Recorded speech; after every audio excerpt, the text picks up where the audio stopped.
Hello दोस्तों, नमस्ते। आप देख रहे हैं हमारे यूट्यूब चैनल दिनेश के बिजनेस प्लान में। आप सभी का स्वागत है।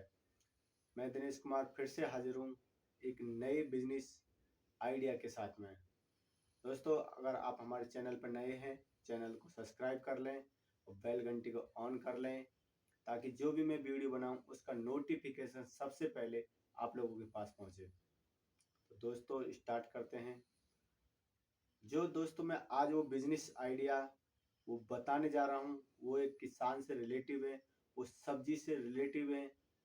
अगर आप इन फसलों को, जो मैं आपको 6 फसल जो आप इस महीने में, मार्च के महीने में उगा के आप अच्छा खासा पैसा कमा सकते हैं। आप उन फसलों से लाखों रुपए इनकम कर सकते हैं।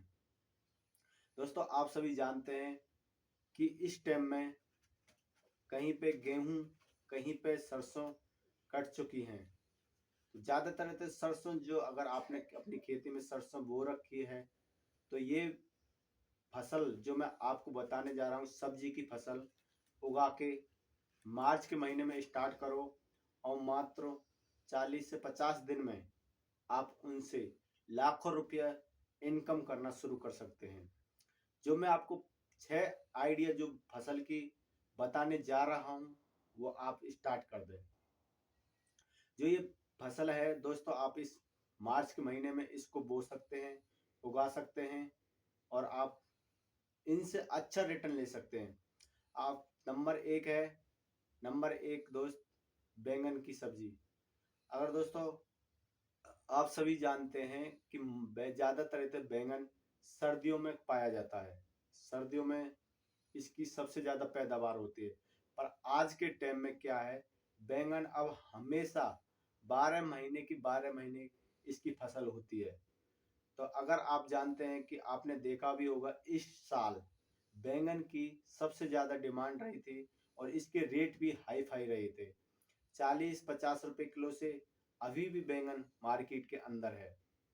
तो अब जब देखो दोस्तों, इसके मौसम में जब इसका सीजन होता है तब इतना महंगा चल रहा है। तब इसका सीजन नहीं रहेगा, इसका मौसम नहीं रहेगा, तब उस टाइम पे इस बैंगन की कितनी तगड़ी डिमांड होगी और कितना इसका रेट हाई फाई होगा, आप अंदाजा लगा सकते हैं। तो आप बैंगन की फसल मार्च के महीने में उगाना शुरू कर दें और आने वाले 50 से 60 दिन के अंदर आप इनसे पैदावार ले सकते हैं और अच्छा पैसा आप मार्केट के अंदर से कमा सकते हैं। क्योंकि दोस्तों, जब आप सभी जानते हैं कि जब बैंगन कम होता है मार्केट के अंदर, तो उसकी वैल्यू ज़्यादा बढ़ जाती है, क्योंकि खपत ज़्यादा होती है और मार्केट में उसकी डिमांड, माल की पूर्ति कम हो पाती है। डिमांड ज़्यादा होती है, माल की पूर्ति कम हो जाती है, तो रेट उसके हाई फाई हो जाते हैं। ये तो हो गया बैंगन की एक नंबर फसल। नंबर दूसरा है दोस्तों टिंडा। मैंने आपको पहले भी, मेरी पिछली वीडियो में मैंने बताया था कि फरवरी में टिंडा की फसल बो, उगाना शुरू कर दो और आप 50 से 60 दिन में उससे अच्छी पैदा ले सकते हो और अच्छा पैसा कमा सकते हो। दोस्तों, अगर आपने उस वीडियो को देख के फरवरी में अगर आपने टिंडे की फसल को शुरू कर दिया है बोना और आप, अगर आपके पेड़ काफी बड़े हो चुके हैं, तो आप आने वाले कुछ दिन में उससे अच्छा रिटर्न, अच्छा प्रॉफिट कमा सकते हैं।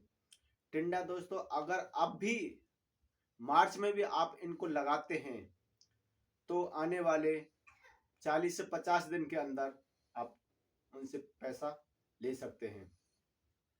नंबर तीसरा है टमाटर। दोस्तों, आपने सभी को पता है, टमाटर 2023 में 300 रुपए किलो बिका था। आपने सभी ने खरीदा भी होगा, आपको सभी को पता भी है। टमाटर 300 रुपए किलो बिका था। तो अब इसका सीजन ऑफ हो चुका। आज के टाइम में टमाटर भी 40-50 रुपए से कम नहीं है दोस्तों। तो अब जब देखो, अगर आप इसकी फसल, टमाटर की फसल अभी उगाते हैं, आने वाले समय में जब इससे आप मार्केट के अंदर लेके आओगे, तो इसकी डिमांड कितनी होगी और इसके रेट कितने हाई फाई होंगे, आप सभी अंदाजा लगा सकते हैं। क्योंकि टमाटर एक ऐसी सब्जी है, ये हर सब्जी में एक स्वाद को, टेस्ट को बढ़ाता है। तो इसलिए टमाटर की तो हमेशा डिमांड बनी रहती है। आप जब कोई भी सब्जी बनाओ XYZ, उसमें टमाटर एक अपना अलग अहमियत निभाता है। तो इसलिए टमाटर की आप फसल इस टाइम लगा दो मार्च में, और आप आने वाले 40 से 50 दिन में आप उनसे लाखों रुपए कमा सकते हैं दोस्तों। ये तो हुई नंबर 3 टमाटर की। नंबर 4 है दोस्तों पुदीना। आप सभी जानते हैं पुदीना की डिमांड ज्यादातर गर्मियों में बढ़ जाती है। बहुत, क्या आपने देखा भी होगा कि जब गन्ने का जूस होता है तो उसमें पुदीना डलता है, पुदीना का रायता होता है, पुदीना की गोलियां भी बनती हैं, हरा पुदीना। और पुदीना ज्यादातर तक गर्मियों में इसकी डिमांड ज्यादा बढ़ जाती है। तो इसलिए आप पुदीना को भी इस टाइम अपनी फसल को लगा दें मार्च में।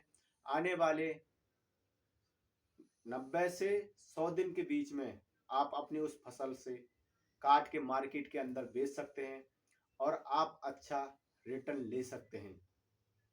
तो इसलिए दोस्तों पुदीना भी अपनी जगह पे एक अलग अहमियत निभाता है। तो इसलिए आप पुदीना की फसल को लगा के भी अच्छा खासा रिटर्न ले सकते हैं। नंबर 5 है दोस्तों धनिया।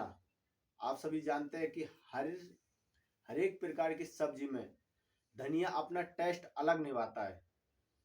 धनिया हर एक सब्जी में डाला जाता है, हरा धनिया या सूखा धनिया, कोई सा भी धनिया हो दोस्तों। अगर आज अपना हरा धनिया अगर आप अपनी फसल को लगाते हैं, उससे आप हरा धनिया भी बेच सकते हैं। उसको बेचने के बाद जब आप देखते हैं कि ये हमने इससे अच्छे पैसा कमा लिए, आप उस फसल को छोड़ दें। उसके बाद में आप उसका दाना भी बना सकते हैं, उस धनिया को पका भी सकते हैं, हरा धनिया से भी अच्छा पैसा कमा सकते हैं। उसके बाद में आप उसको पका के सूखा धनिया भी बना सकते हैं। इसलिए इस धनिया की फसल से आप दो दो प्रकार के प्रॉफिट ले सकते हैं। हरा धनिया बेचकर भी प्रॉफिट ले सकते हैं और सूखा धनिया बना के भी प्रॉफिट ले सकते हैं। नंबर 6 है भिंडी का। दोस्तों मैंने आपको पहले भी बताया था, भिंडी अगर आपने फरवरी की वीडियो देखी होगी तो अभी आपने भिंडी का पेड़ लगा दिया होगा। शायद आपके भिंडी के पेड़ बहुत बड़े हो चुके होंगे। इसकी फसल हम 40 से 45 दिन के अंदर उससे हम मार्केट के अंदर ला सकते हैं दोस्तों। अगर आपने एक फरवरी की वीडियो देखकर अगर भिंडी की पैदावार आपने बो दी है, तो आने वाले समय में मार्च अप्रैल के शुरुआत में आपकी फसल शायद मार्केट के अंदर आ भी जाए, या मार्च में ही आपकी फसल आ जाती है। आपने वो किस प्रकार बोया, किस प्रकार आपने अपनी फसल को देख रेख करी, वो आपके ऊपर है, वो आपको पता होगी दोस्तों। तो आप इन 6 फसलों को लगा के दोस्तों अच्छा खासा पैसा कमा सकते हैं। साल भर जो आप किसी अलग प्रकार की फसल को बोके साल भर की पैदावार लेते हो, वो आप मात्र 4 से 5 महीने के अंदर उनसे ले सकते हैं। इस टाइम में दोस्तों आप सभी जानते हैं कि जब गर्मियों में सरसों और गेहूं कट जाता है तो हर एक जगह पे खेत क्या होते हैं, खाली होते हैं, खाली पड़ी रहते हैं। और जो भाई नहीं कर पाता, उसको फसल की जानकारी नहीं होती है, कि उस सब्जी की जानकारी नहीं होती है, तो वो अपनी जमीनों को खाली रखते हैं। और दोस्तों ऐसा नहीं करना अब आपको, क्योंकि आपको पैसा कमाना है, आपको अपनी फसल से अच्छा रिटर्न लेना है। तो आप जैसे ही आपकी सरसों की फसल कटती है, तुरंत आप इन 6 फसलों में से किसी भी सब्जी की फसल बो सकते हैं, या आप 6 की 6 बो सकते हैं। अगर आपके पास जमीन ज्यादा है तो आप इन 6 की 6 को बो सकते हैं। अगर आपके पास कम है तो आप जोन सी चाहो उसमें से आप चुन के इनको बो सकते हैं। तो दोस्तों देर नहीं करना, क्योंकि मैंने पिछली बार भी आपको बताया था फरवरी में, और ये है मार्च। अगर आप इसी टाइम अब भी बोते हैं तो आने वाले समय में अप्रैल और मई में आप इनसे अच्छा पैसा रिटर्न ले सकते हैं। आप लाखों की इनकम इनसे कर सकते हैं। दोस्तों सब्जी को अपने आप में कम मत समझना, क्योंकि सब्जी भी एक दिखने में छोटा बिजनेस है, पर इससे ना अच्छी प्रॉफिट होती है। इसमें लॉस का तो बहुत कम चांस होता है, क्योंकि आपको पता है इसमें इतना इन्वेस्ट नहीं करना पड़ता। और ये सब्जी तो ऐसी हर घर की जरूरत होती है दोस्तों। गरीब हो चाहे अमीर हो, सभी को सब्जी रोटी तो चाहिए ही चाहिए। इसलिए ये सब्जी कभी भी घाटा नहीं देती दोस्तों। इसलिए आप सब्जी का बिजनेस करके महीने का 40-50 हजार रुपये अच्छा खासा कमा सकते हैं दोस्तों। मैंने ऐसे कई दोस्त हैं जिनको मैंने देखा है, और ऐसे मेरे भाई भी हैं जो पहले कभी कंपनी में काम करते थे, पर आज वो सब्जी बेच के, कंपनी छोड़ने के बाद सब्जी बेचना शुरू किया और उन्होंने अच्छा अपने लाइफ स्टाइल जीना पसंद कर लिया। दोस्तों आप इसलिए सब्जी को हल्के में नहीं लें। सब्जी का बिजनेस भी एक अपने आप में बहुत बड़ी अहमियत रखता है। तो इसलिए वीडियो में बस आज इतना ही है। मिलते हैं अगले और नेक्स्ट बिजनेस के साथ में। दोस्तों अगर आपको ये वीडियो पसंद आए तो लाइक ज़रूर करें। जब तक के लिए जय हिंद, वंदे मातरम।